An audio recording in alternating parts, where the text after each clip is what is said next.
Hello, Repony. What the heck is going on? This is Tails here. And JTH, and as you can see, his Matt Smith Sonic is working like new. Yep. He got new batteries. Yeah. And anyways, we are going to be getting part 2 of Princess Lunaughty. Yep. Since the chapters are longer than we thought, we're probably only going to read one chapter per recording. Unless they're shorter, then there will be some parts where we will read 2. But for now, let us go on. Last time we left off, Luna disguised herself and ran into Colgate, Berry Punch, and Carrot Top going to a bar, and Bon Bon and Lyra. Yeah, and Lyra pointed her in the right direction, so she went over to talk to them. So let's see what the hell goes down. And by the way, deal with it. Probably can't see it, but deal with it. Yeah, it's a rarity thing. She's wearing sunglasses, and it says "deal with it." My iPod. Yeah, his iPod Touch. Yeah, iPod Touch. Yeah. Yeah. Anyways, here we go. Begin part 2 of Princess Lunaughty. Here we go. Yep. Hello there, ladies, came a voice from behind the trio of friends as they sat at the bar, having just received their usual drinks. As all three mirrors looked back, they saw a pony with a light violet coat, a sapphire blue mane with a sky blue streak in it, a cluster of stars with a black background for a cutie mark. The mare in question was also smiling at them, her eyes glancing over each one of them at a time as she came up from behind. "Oh, hi there," Colgate said, waving a hoof at the new pony, which is Luna in disguise, by the way. Yeah. "Hello," Carrot Top said with a soft smile. "Hey there, sexy. I'm Berry Punch. How you doing?" "Oh, wow." Flirty already. Berry Punch blurted out, already checking out the mare who approached them. "Berry, you know you shouldn't greet ponies like that, especially ones we don't know," Carrot Top scolded. "It's no problem, really," the strange mare said with a giggle. "I like that kind of festiness in a mare." The mare gave Berry Punch a wink, which she returned with a loud, sensual growl. Oh, wow. Nice. Sweet mother of Luna. Anyways, Colgate began, you must be new here. I haven't seen you around here before, and I almost know every pony in this town. Yes. Well, yes, actually I am new here, replied the light violet mare. My name is Starshine Brightglow III, but you can simply call me Starshine. Starshine smiled happily and got a bit closer to the three. Well, it's a pleasure to meet you, Starshine, Carrot Top said. Yeah, always cool to meet new ponies around here, Colgate exclaimed jubilantly. Oh, jeez. Can you read this sentence? Oh, wait, where are we? Right here, right after... So, how are you in bed, honey? So, how are you in bed, honey? Berry Punch asked, winking her eyebrows at Starshine. Jeez, we're doing a fanfiction, and I'm checking Twitter. Sensing something odd, she turned to see both of her friends glaring at her angrily. Nice. When she replied with a simple, "What? What?" Yay, Tara Strong updated her Twitter. "Barry," Colgate depanned, "can you please not do this again? Do you remember what happened last time with Lily and Rose?" "Hey, she's hot." Berry Punch crossed her front legs together defensively. "Besides, she said she was okay with it, right?" Pardon me. The three turned to Starshine. "Oh, I don't know," Starshine said, turning around and lifting her tail to the side. Her tail to slide against the bottom of Berry Punch's chin. "Maybe you should come and find out." Oh. Yeah, I'm tweeting that we're reading this right now. I'm tweeting that we're reading a fanfiction right now. I just tweeted. Oh, cool. With that, Starshine peeked back at Berry Punch and shook her rump teasingly at her.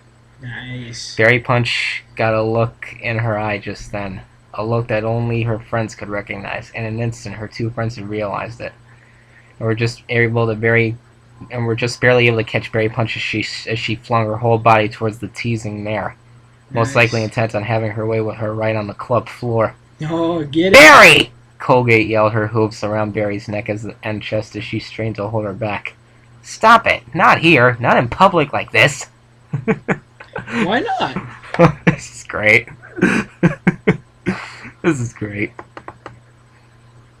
"Stop being such a horn horse, Berry," Carrot Top said, holding Berry's waist with both hooves. "Gimme, gimme, gimme!" Oh, Berry spoke frantically, her lower hooves kicking back and forth as her front hooves were pointed straight towards Starshine. "She's so hot and she wants it. I know it. Just let me have her." Nice. My, Starshine said, turning to face the tree, trying to best to hold in her laughter. I didn't know your friend was so motivated. Get it? It's alright, Starshine, Colgate began, still struggling with Barry. Our friend here is just... Colgate and Carrot Top finally managed to get Barry back on her seat. Her struggling stopped. Well, she's apparently really horny tonight. This is great. Hey, dude. WWE is going to be releasing a Daniel Bryan DVD. Oh, really? Yeah. Sorry, I'm checking like the wrestling news and stuff while I'm listening to this. Well, it makes sense. You can do that while I'm the one reading, but you're still listening to what I'm saying. Oh right? yeah, definitely. I'm reacting too. Okay. You should see me when I'm drunk, Barry said, turning to Colgate. You're always drunk. We have seen you when you're drunk, Carrot Top said, as a matter of fact. You end up tackling some pony, groping them, and ultimately barfing on the floor in the span of about 10 seconds. Yay! She pukes on the floor. Yeah, and we really don't like getting thrown out of bars because of the stuff you do, Barry, Colgate added. Get it? Actually, girl, Starshine interrupted, drawing the attention of the three mares. I really don't mind. In fact, that's sort of what I'm here for. She did her best to make a shy face as she turned away slightly, batting her eyelashes. Carrot Top and Colgate stared at Starshine for a few moments, and then back at each other, and then down at Barry, who ultimately noticed who was no longer in her grasp. Slightly startled at the new development, they looked over to see Barry Punch already pressed up against the new mare, running her hoof against her back. So, what do you say we go and find someplace nice and comfy then? Barry cooed, wagging her eyebrows up and down repeatedly. That sounds like an idea, Starshine laughed, her tongue against Barry's cheek, once staring straight into her eyes. Doesn't seem like Oh Princess... boy, oh boy! Barry punched at her best to hold in her excitement for just a bit longer, looking back to her friend while her hooves lightly bounced on the ground one at a time. Hey, I'll catch up with you girls later. That's cool, right? Doesn't seem like Princess Lunaughty at all. It's almost like they're willing to do it, you know? Like she's not molesting them. She's like, are you willing to boink me or not? Yeah. Yeah, sure, why not? Colgate sighed as she looked back and forth between the two. You both go have fun. We'll see you later. They finally gave up. Great, let's get going then, Barry Punch looked at Starshine, who nodded back in agreement, and then the two began trotting towards the door, their rumps playfully bouncing back against each other the whole way there.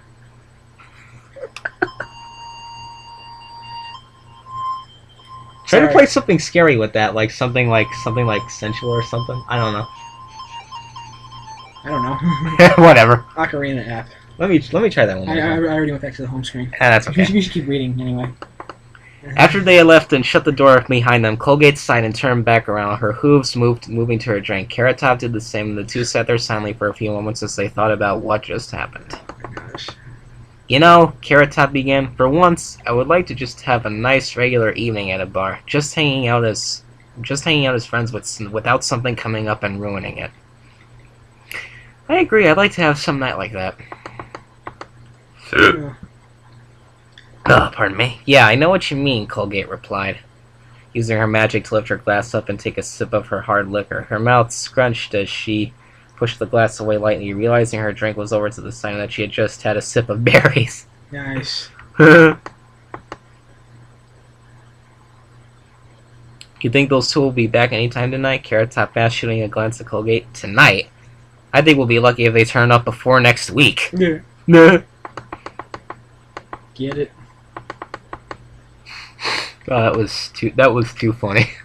Starshine and Barry Punch headed up the stairs and opened the door to the outside. As soon as they were out the door and began walking the street, Starshine followed Barry closely. The two looked back at each other constantly, shooting alluring gazes at one another while giving soft, playful growls. Starshine, or Luna, however, didn't want to wait to walk back to Sapoy's house to get some action, as she wanted it right here and then. In an instant, she turned her body and flung it at Barry's, pushing the two back in an alley and into a darkness even denser than the one they were already in. Oh boy. Barry landed on her back with Starshine pounced on top of her, already feeling her hooves up Barry's coat, sniffing deeply at her mane. Oh, baby, Barry exclaimed, wrapping her hooves around Starshine. I didn't know you wanted it this bad. Ask Barry Punch, the Tumblr blog. Oh, there's a lot of things you don't know about me, Starshine whispered as a large grin appeared on her face. Perhaps I should show you. It's going to be much work to have fun with her while keeping up in this form, Luna thought. I think it would be more fun if I was in my real form anyways. No, so Luna said that to herself. Oh boy. Oh, whatever it is, I don't care. Just don't hold anything back. Barry grinned as she pressed her hips grindingly roughly against Starshine.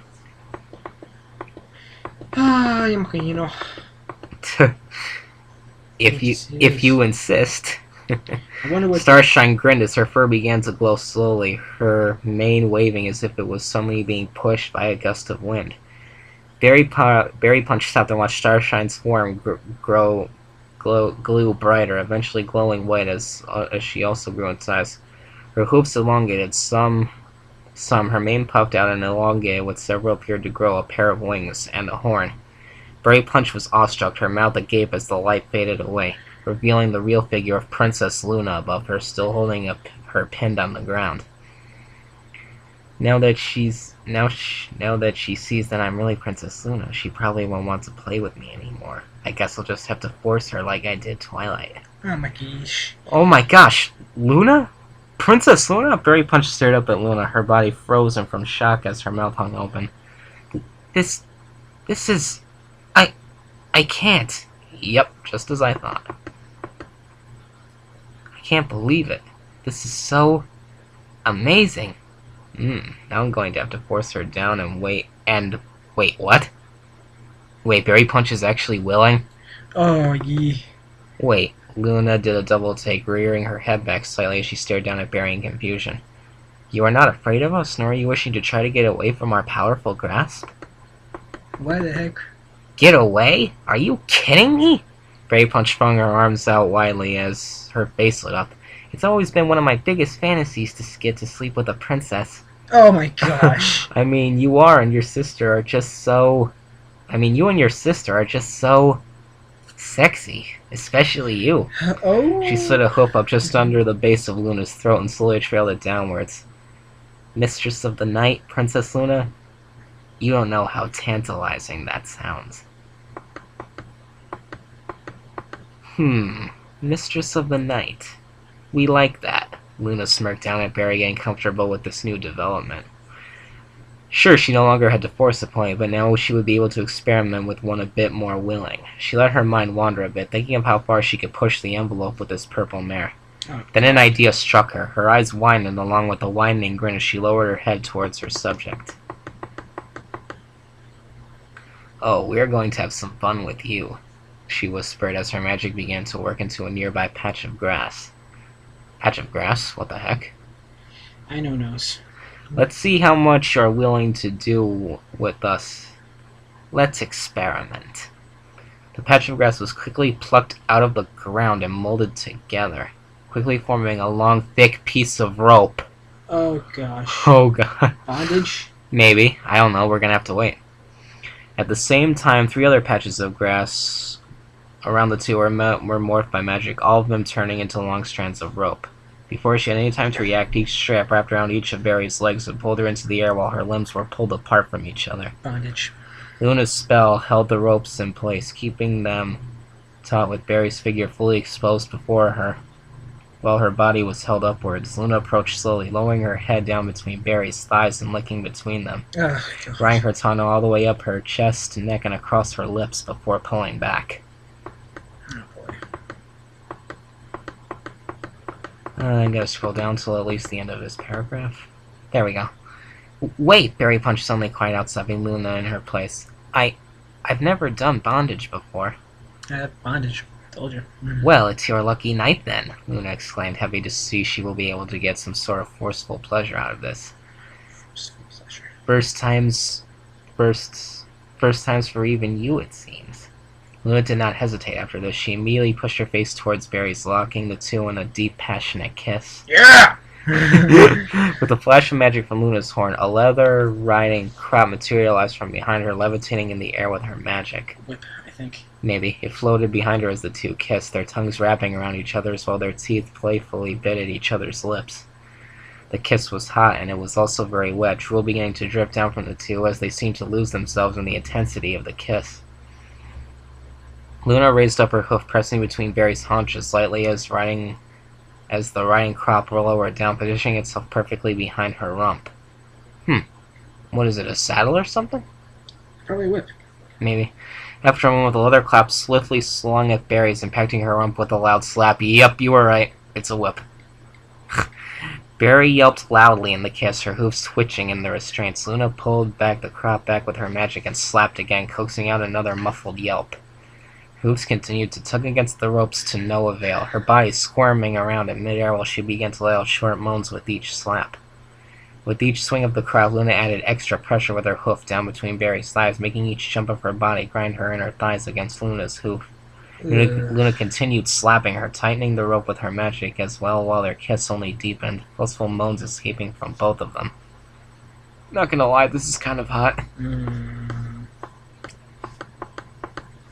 Eventually, Luna pulled back from the kiss and began to slide down Barry's body, kissing and licking her coat, all the way down while her magic continued to influence the crop.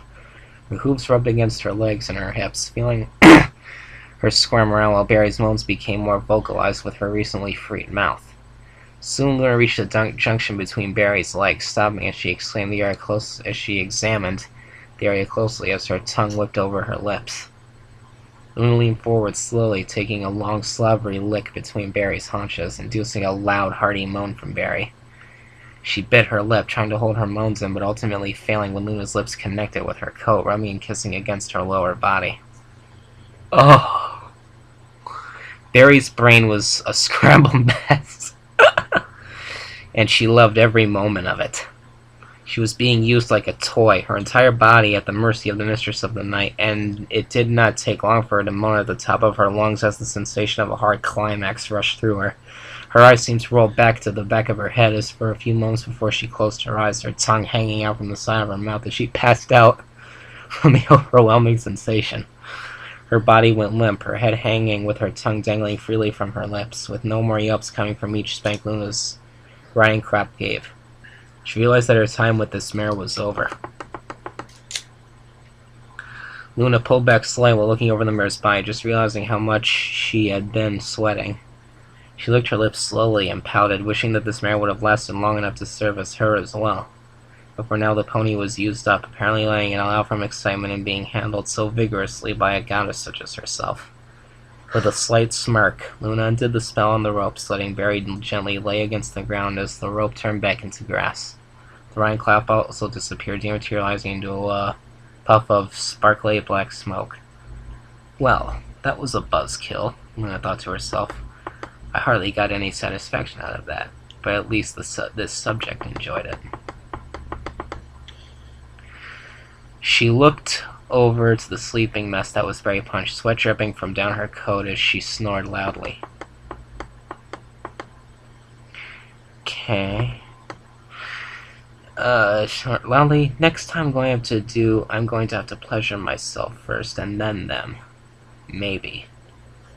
With a soft inward chuckle, Luna turned around and began trying back towards the street, leaving Barry in the alleyway. Magic folded around her and changed her form, once more dissipating to reveal Starshine, who proceeded to walk back to the pub.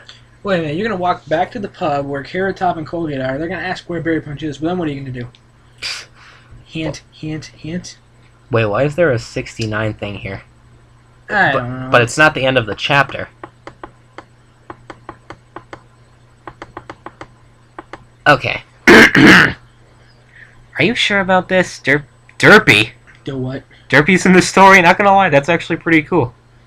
Derpy hooves ass, keeping herself hovering just above the ground as she kept in pace with the pony beside her. It's getting late and I need to tuck my muffin into bed still. Oh, she's talking about Pinky. Oh, don't worry, Derpy. It's not late, cheerily replied with a friendly smile. Charlie? Besides, it's good for young fillies to stay up a little late every once in a while. Allows them to spend that excess energy they build up from eating so many sweet treats. Oh, it's great. As the two continue on, traveling down the streets of Ponyville towards one of the few places that are still open at this time. As they approached, they heard some noises coming from a nearby alleyway, but ultimately ignored them when the entrance to the dimension came into view. The sign at the front clearly read Melody's Midnight Mares. End Part 2. When I hear a name like that, I think of like a sex club or something like that.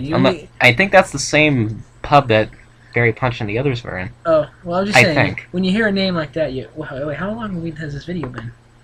20 minutes. Oh, wow. Alright, so that is the end of part 2. We will continue this in part 3 later on. So until then, this is JTH. And once again, we're doing this for our 100th video special. Good day, mates, and goodbye.